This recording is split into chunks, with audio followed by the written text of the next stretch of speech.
Hello everyone. तो आज हम क्वेश्चन करने जा रहे हैं एक्सरसाइज 9.1 का क्वेश्चन नंबर 9। ठीक है, क्वेश्चन क्या बोल रहा है हमारा, the angle of elevation of the top of a building from the foot of the tower is 30 degree and the angle of elevation of the top of the tower from the foot of the building. मतलब यहां तक हमें इतना सा बात समझ में आया कि ये एक टावर है और एक बिल्डिंग है।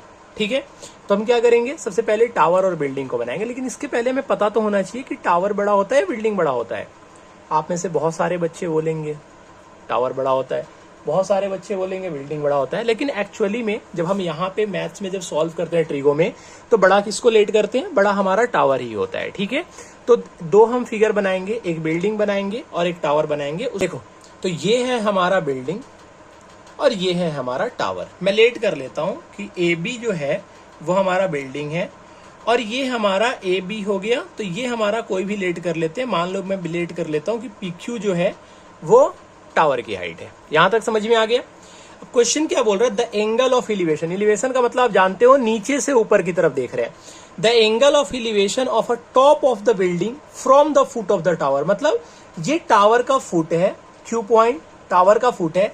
जब आप टावर के फुट से बिल्डिंग के टॉप को देखते हो, बिल्डिंग का टॉप पॉइंट क्या है आपका, ए है।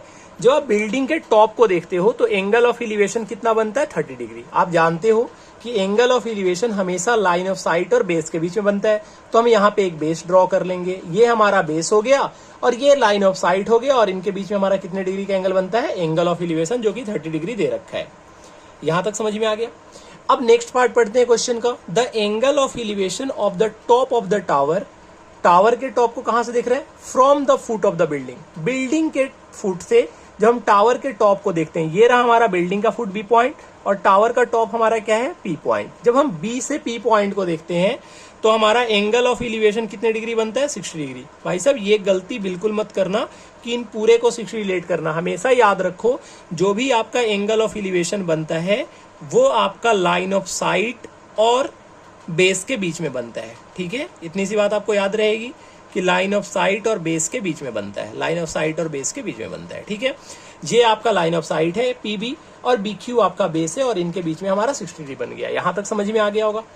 क्वेश्चन क्या बोल रहे हैं, टावर की हाइट 50 मीटर दे रखी है। मतलब टावर यहां से लेके यहां तक कितना दे रखा है, 50 मीटर दे रखा है। ये भी समझ में आ गया होगा। आगे क्वेश्चन क्या बोल रहा है, find the height of the building. Building की हाइट निकालनी है, मतलब हमें ए बी की वैल्यू निकालना है। तो सबसे पहले जो हमने लेट करा है वो हम लिख देंगे। हमने क्या क्या लेट करा है, हमने लेट करा है कि ए बी सर हमारा क्या है, ए बी हमारा बिल्डिंग है। Let A B is a height of building. ठीक है, और पी क्यू क्या है, पी क्यू हमारा टावर है। तो ए बी हमारा क्या हो गया, ए बी बिल्डिंग का हाइट हो गया और पी क्यू जो है वो टावर हो गया। And P Q is a tower.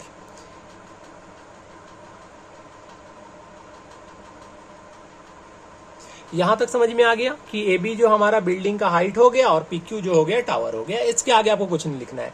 मैंने पिछले क्वेश्चन में भी आपको समझाया था, जब मैंने 7th नंबर क्वेश्चन की वीडियो डाली थी, तो मैंने बोला था कि जब भी ऐसे दो ट्रायंगल बने, आप दोनों ट्रायंगल को अलग अलग लिख लो, क्योंकि दोनों ट्रायंगल 90 डिग्री का एंगल बना रहे हैं। आपको पता है कि बिल्डिंग भी 90 डिग्री का एंगल बनाएगा जमीन पे, और पी क्यू भी मतलब टावर भी आपका 90 डिग्री का एंगल बनाएगा। तो आप सबसे पहले यहाँ पे दो ट्रायंगल लिख लो। कौन कौन से ट्रायंगल बन रहे हैं, in triangle A B Q, in triangle A B Q. और एक ट्रायंगल आपका क्या बन रहा है, तो एक ट्रायंगल आपका बन रहा है पी क्यू बी। तो कौन सा ट्रायंगल ले लोगे आप, in triangle P Q B. अब दिक्कत ये आती है कि हम रिलेशन किसका ढूंढे, टैन का, साइन का, कॉस का, रिलेशन कैसे पता चले। एक बात बताओ आप, ये जो दोनों ट्रायंगल बन रहे हैं, चाहे आप इस ट्रायंगल की बात कर रहे हो ए बी क्यू की, चाहे आप पी क्यू बी की बात कर रहे हो, दोनों में कॉमन क्या है, तो आप बोलोगे दोनों में कॉमन है हमारा बेस, जो कि हमारा बी क्यू है। तो बी क्यू हमारा कॉमन है। तो सबसे पहले हम क्या करेंगे, किसी भी ट्रायंगल से हम बी क्यू की वैल्यू निकालने की कोशिश करेंगे। और मुझे पता है कि आप जानते हो कि बी क्यू का वैल्यू कैसे निकलेगा। जब मैं बड़े वाले ट्रायंगल में अगर देखता हूं तो मुझे एंगल पता है, एक साइड पता है, तो दूसरी साइड निकल के आ जाएगा। कैसे आएगा, आपको बता रखा है मैंने कि जब यहां पे एंगल के सामने वाला जो साइड होता है वो परपेंडिकुलर होता है। तो ये आपका परपेंडिकुलर है और ये बेस है, और P और B के बीच में किसका रिलेशन होता है, तो P और B के बीच में रिलेशन होता है tan का। तो आप यहां पे लिखोगे tan 60 डिग्री। tan 60 डिग्री का वैल्यू क्या आएगा, जब आप नेम लिखोगे तो ये आ जाएगा आपका PQ अपॉन में BQ, PQ अपॉन में BQ।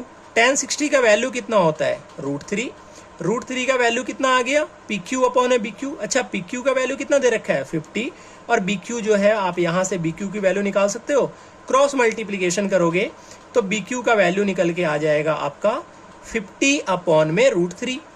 कैसे आया, जब क्रॉस मल्टीप्लिकेशन करोगे तो √3 मल्टीप्लाई में जाएगा, वो डिवाइड में आ गया। अब √3 जो होगा वो कभी भी डिनोमिनेटर में नहीं होगा, तो आप इसको न्यूमरेटर में ले जाओगे। ले जाने के लिए आप क्या करोगे, रेशनलाइजेशन करोगे, तो ये आपका हो जाएगा 50 √3 अपॉन में 3। ये किसकी वैल्यू आ गई सर, ये BQ की वैल्यू आ गई, यहाँ पे लिख देते हैं 50 √3 अपॉन में 3। अब आप क्या बता नहीं सकते हो कि अगर जब इस ट्रायंगल से बेस की वैल्यू निकल गया, तो मैं अगर ABQ ट्रायंगल को देखता हूं तो मुझे AB का ही तो वैल्यू पता करना है, AB ही तो चाहिए, AB ही तो हमारा क्या है, AB हमारा बिल्डिंग है, तो हमें बिल्डिंग की हाइट चाहिए, और बेस हमें पता है। अगर मैं इस ट्रायंगल की बात करूं तो एंगल के सामने वाला P होता है, और नीचे क्या हो गया बेस, क्योंकि हाइपोटेनस तो लंबी वाली साइड होती है, तो P और B के बीच में किसका रिलेशन होता है, तो यहाँ पे भी हम लिखेंगे tan का रिलेशन। तो ये हमारा कितना हो जाएगा, ये हमारा tan 30 हो जाएगा, और tan 30 का वैल्यू यहाँ से क्या निकल के आएगा, AB अपॉन में BQ, AB अपॉन में BQ। जब tan 30 का वैल्यू पुट करोगे ये आपका होता है 1 अपॉन में √3, और AB का वैल्यू कितना है नहीं पता, यही तो हमें निकालना है, और BQ का वैल्यू कितना आया है 50 √3 अपॉन में 3। आप जानते हो कि जब भी कोई नंबर डिनोमिनेटर में होता है तो वो ऊपर चला जाता है, रेसिप्रोकल हो जाता है, तो ये आपका क्या हो जाएगा 1 अपॉन में √3 is equal to 3AB upon में 50 √3।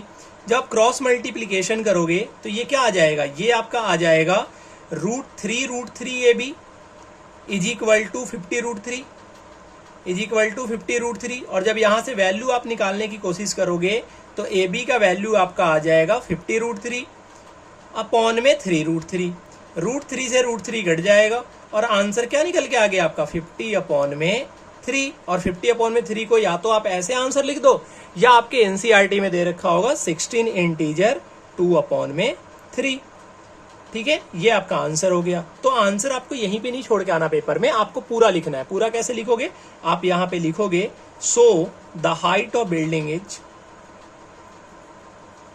क्या लिखोगे, so the height of building is 16 integer 2 upon में 3 मीटर, और ये आपका बिल्डिंग का हाइट है। आप चाहते तो इसको 50 अपॉन में 3 भी लिख सकते थे। देखो जब भी इस तरीके के क्वेश्चन है, आप दो ट्रायंगल को एज्यूम करके क्वेश्चन को सॉल्व कर लो, बड़ी आसानी से क्वेश्चन सॉल्व हो जाएंगे, कोई ज्यादा कॉम्प्लिकेशन नहीं होगा।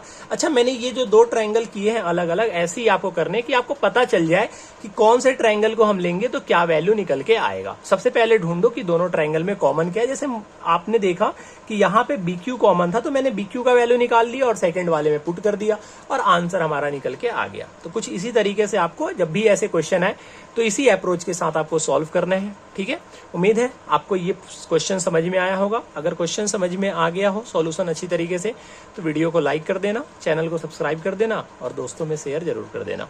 ठीक है, मिलते हैं आपसे नेक्स्ट वीडियो में नेक्स्ट क्वेश्चन के साथ। Till then tata bye bye.